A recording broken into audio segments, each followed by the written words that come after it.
वो अब बाहर से भले ही सिर्फ 15 साल का लड़का दिख रहा था, लेकिन उसके भीतर बस चुकी थी 50 साल की समझदार आत्मा। अब वो अपनी छोटी बहन के साथ स्कूल जाने लगा। स्कूल में उसने वो सारे चेहरे देखे, पुराने दोस्त और वो लड़की जिसे उसने अपने बचपन में चुपके से पसंद किया था। लेकिन इस बार टॉमस के मन में कोई रोमांटिक ख्वाब नहीं था। वो किसी लड़की को पाने नहीं आया था, वो तो बस जानना चाहता था कि उसके साथ आखिर हुआ क्या है। कुछ ही समय बाद उसे जवाब की झलक मिलने लगी। एक दिन उसका दोस्त उसे अपने घर खेलने बुलाता है और वहीं टॉमस को एक साइंस फिक्शन नॉवेल मिलती है।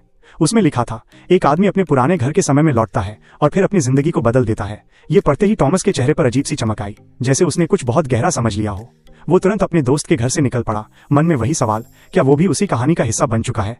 न तो किसी को पता था कि ये सब कैसे हुआ, न कोई चेतावनी मिली थी।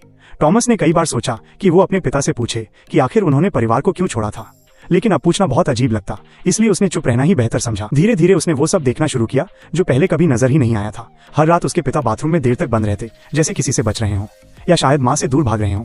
उसे एहसास हुआ शायद माता पिता का रिश्ता उतना मजबूत नहीं था जितना उसने बचपन में सोचा था। फिर एक दिन माँ ने उसे कहा, टॉमस ये चीजें दादी को दे आओ। वो साइकिल लेकर निकल पड़ा और दोपहर तक दादी के घर पहुंच गया। दादी ने मुस्कुराते हुए कहा, आ ही गया बेटा, चल खाना खा ले। खाना खाते हुए दादी ने पुराने एल्बम निकाले और टॉमस के पिता के बचपन की तस्वीरें दिखाने लगी। तभी टॉमस की नजर एक तस्वीर पर ठहर गई। यहाँ से अगला सीन शुरू होता है। माइनस क्या आप चाहते हो कि मैं इसका तीसरा भाग लाऊं तो सब्सक्राइब कर लो।